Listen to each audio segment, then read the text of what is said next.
Благодаря республиканскому гранту в Коми будет издана новая социально значимая литература. Ежегодный конкурсный отбор издательств позволяет выпускать художественные, краеведческие и справочные печатные издания. Из них более половины на коми-языке. Все книги, выпущенные при финансовой поддержке администрации главы Коми, были представлены на республиканском литературном конкурсе «Лучшая книга 2018 года» и заняли призовые места. Лучшим произведением на русском языке стала книга Павла Лемерова «Иван Алексеевич Куратов».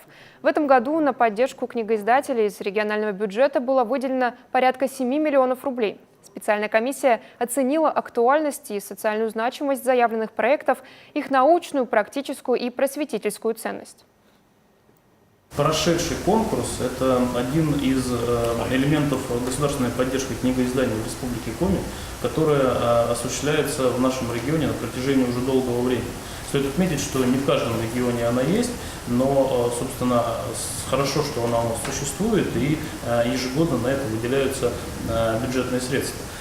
Стоит отметить, что благодаря этому в Республике Коми издается литература, которая востребована как в библиотеках, так и, собственно, у широкого круга читателей. Это детская литература, взрослая литература, литература писателей, которые пишут на коми-языке, на русском языке.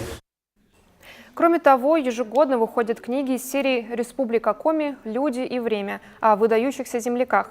А к столетию региона планируется выпуск и пятитомника. Еще около 2 десятков книжных новинок вскоре пополнят городские и муниципальные библиотеки, учреждения образования, а также полки книжных магазинов.